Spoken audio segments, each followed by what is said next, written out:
Deus Ex Machina literally means God out of the machine, and it's a saying that goes right back to the theatre of ancient Greece. It refers to a situation in which a seemingly unsolvable problem is abruptly resolved by an unexpected and unlikely occurrence. Another way of expressing this idea would be, well, God did it. That's supposed to provide an explanation and end the conversation. Anybody with a reasonable mind would refuse to accept such reasoning. The term Deus Ex Machina, or at least its Greek equivalent, was actually first used by Aristotle. The use of such a plot device is generally viewed as demonstrating a lack of creativity by the author. So I hear you say, what is this, a goddamn history lesson? No, I'm just setting you up for a review of this 2014 film by Alex Garland.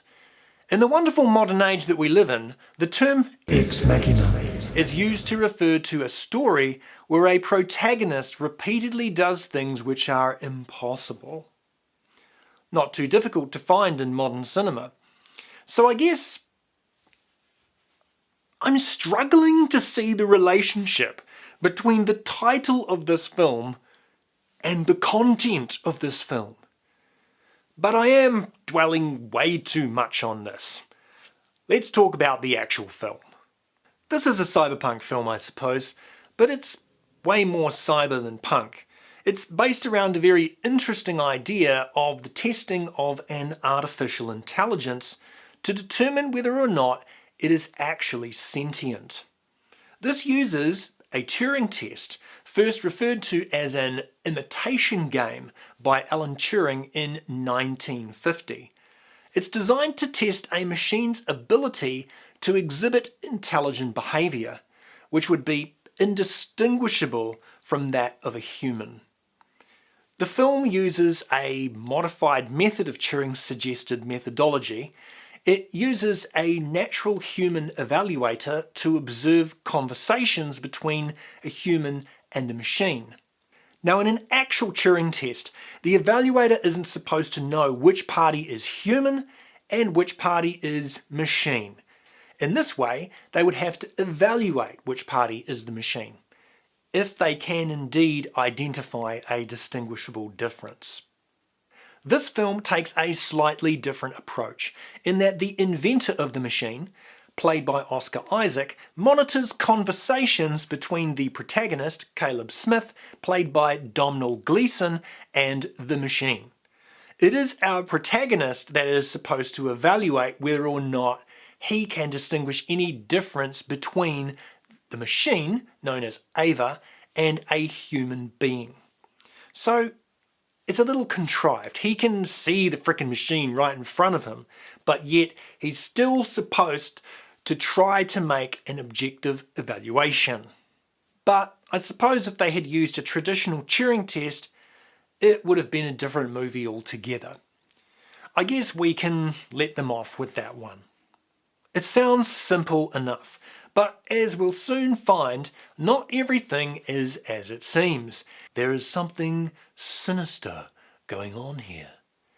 The concept at play is actually very interesting and incredibly scary.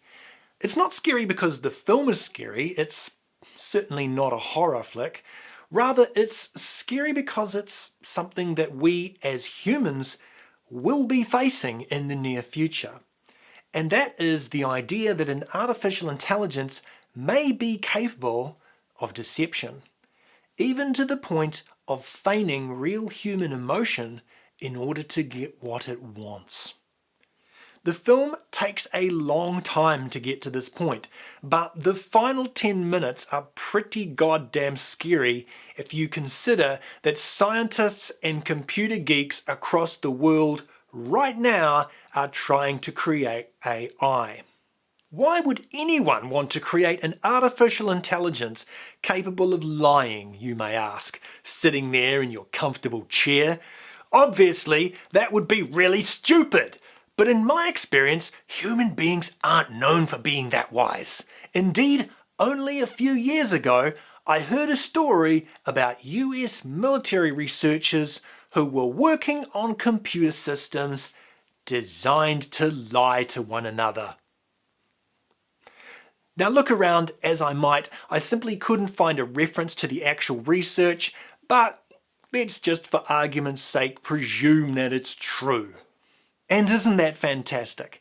That's just what we need. Artificial intelligences designed to lie and deceive. Jesus, human beings can be really stupid sometimes. Did none of these idiots know about Skynet? Anyway, let's get back to talking about the film.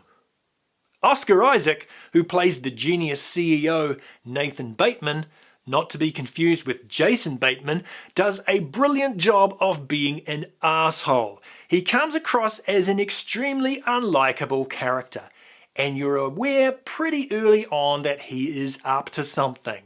As it turns out, he has constructed a rather ingenious and horrifying plan for testing his creation's human responses. Spoiler alert! Rather than just using Caleb to test Ava, he has arranged a situation in which Ava must manipulate Caleb into developing an attraction and being willing to save her. She clearly has a survival instinct programmed in, and Nathan wants to see how efficiently she will be able to influence Caleb, to use him for what she can get.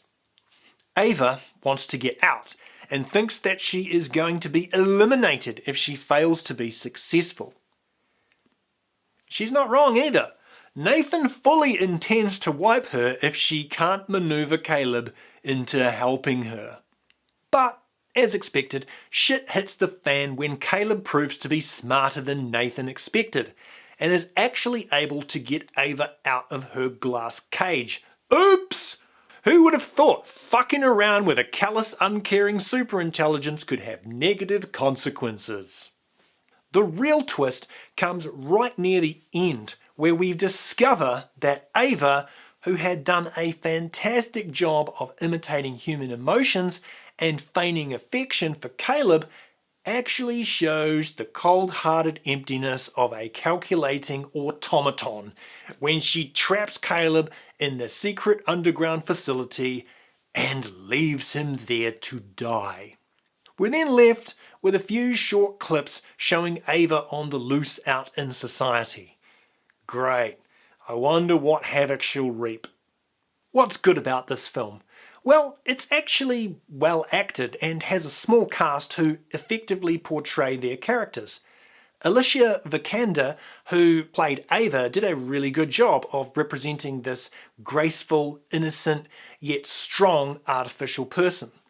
Domhnall Gleeson, if that is his real name, successfully depicted a smart but socially unconfident computer nerd, and Sonoya Mizuno and Oscar Isaac make fantastic dance partners.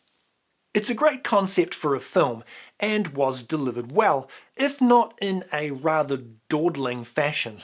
The CG was understated but good.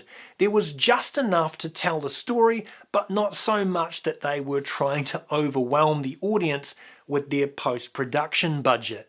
You couldn't accuse this film of being action-packed, and it is slow-paced and probably not that rewatchable, but nonetheless it is still very interesting.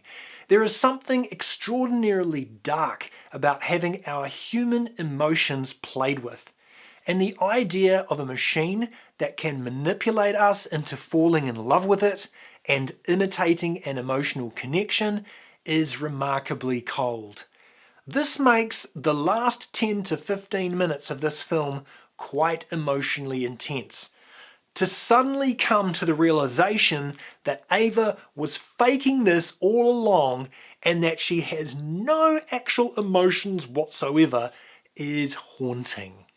I've said it before and I'll say it again, creating artificial intelligences is a dubious venture and we should probably be far more cautious about it than we actually are.